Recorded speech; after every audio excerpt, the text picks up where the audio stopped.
पीछे करो माइक यार। तेरा मोबाइल आ रहा है।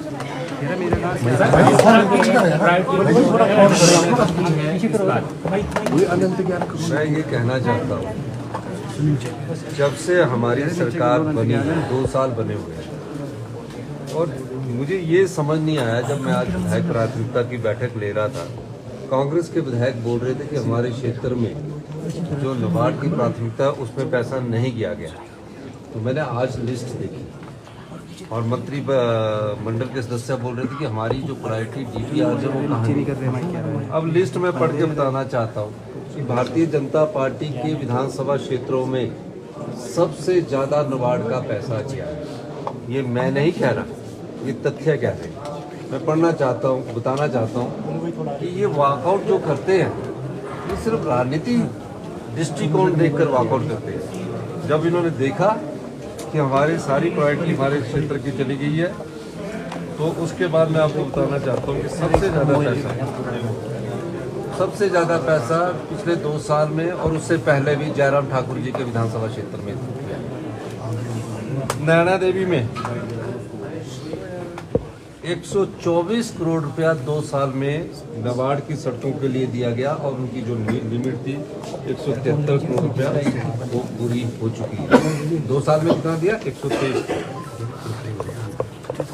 आपको और बताना चाहता हूँ,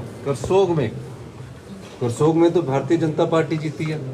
127 करोड़ रुपया हमारे द्वारा दिया गया और उनकी 174 करोड़ रुपए की लिमिट पूरी हो चुकी है। 2 साल में दिया गया पैसा है ये 2 साल में। सुंदरनगर में 82 करोड़ रुपया दिया गया, नाचन में 45 करोड़ रुपया दिया गया, हमारा दिरंग में 50 करोड़ रुपया दिया गया, जोगिंदर नगर में 50 करोड़ रुपया दिया गया और इनको 50 देने के बाद इनकी 172 करोड़ की लिमिट पूरी हो चुकी है।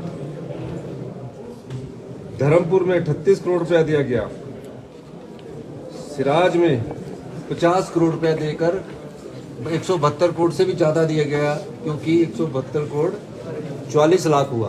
तो हमने सोचा प्रतिपक्ष के नेता है, इनकी इस योजना को भी अप्रूव कर दिया जाए।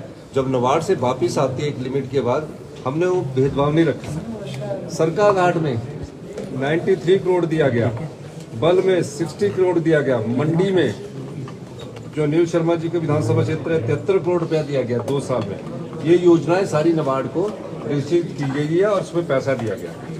जो हमारे यहाँ जो कांग्रेस के विधायक है, मैं उसके बारे में बताना चाहता हूँ कि इनके अभी जो 172 करोड़ की लिमिट है वही नहीं पूरी होगी। अब जसवा परागपुर में हमारी सरकार बनने के बाद भी हमने वहाँ 173 करोड़ रुपया हमने वहाँ दिया।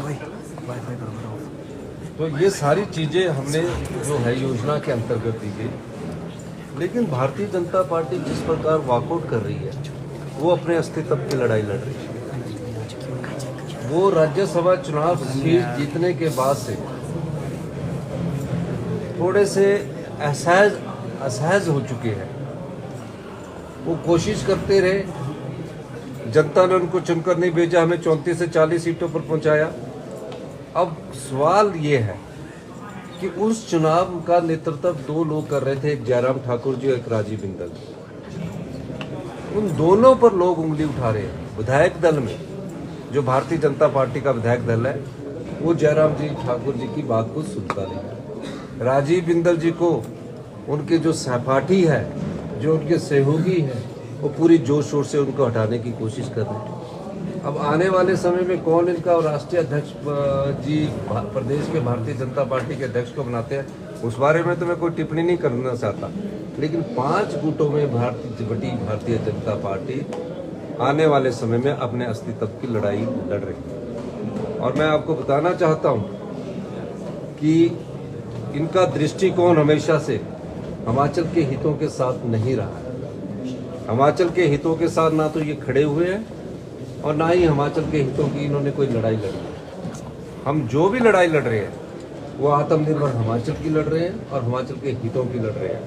मेरा ये मानना है कि भारतीय जनता पार्टी को ये सोचना चाहिए कि जब किसी विधानसभा क्षेत्र के बारे में योजना विभाग बैठक करता है तो कम से कम आपको बोलने से तो कोई नहीं रोक सकता।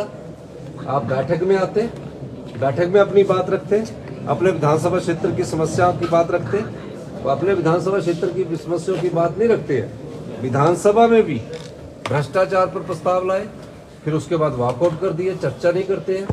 अगर कोई और शिक्षा संस्थान पर प्रस्ताव लाते हैं, प्रदर्शन पूछते हैं, उस पर वॉकआउट करते हैं। ना विधानसभा के अंदर बैठते हैं, ना योजना बैठक में बैठते हैं, और ना ही जो अध्यक्ष महोदय द्वारा ऑल पार्टी मीटिंग बुलाई जाती है उसमें बैठते हैं। तो इसका मतलब क्या है? इसका मतलब साफ है कि कहीं हम इन बैठकों में चले गए और अपनी बात हमने रख ली, तो ये ना लगे कि हमारी बात जो सच्चाई है वो सामने आ जाए। तो झूठ बोलकर राजनीति करने की जो परिकल्पना अपने समय में कर रहे हैं वो सही होने वाले नहीं है। झूठ बार बार सच से टकराता है, झूठ किसी ना किसी रूप में सच से टकराने की कोशिश करता है।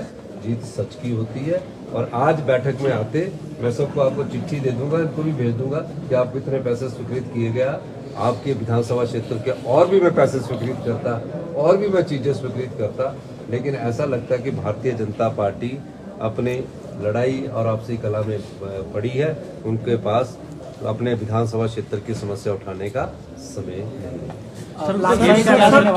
कांग्रेस के जो विधायक है उनका फोन आया है कि वो भी परेशान है, बोलते विपक्ष के तो परेशानी है पर कांग्रेस के भी परेशान है, उनको बता रहे हैं जयराम ठाकुर जैसे। नहीं, इस स्टैंडिंग बात का जवाब नहीं देता। अगर वो नाम लेते ना तो तुम्हें बताता। वो तो काल्पनिक बातें करने लग पड़े हैं। इन बातों को मैं जवाब सर, नेता प्रतिपक्ष अगर वो नाम लेते कि कौन सा? हाँ जी सर, नेता प्रतिपक्ष ने एक और बात की कि जो डीपीआर वो देते हैं उसको सरकार ये बता ही रहा हूँ भैया, आपके सामने पड़े, अभी तो बताया।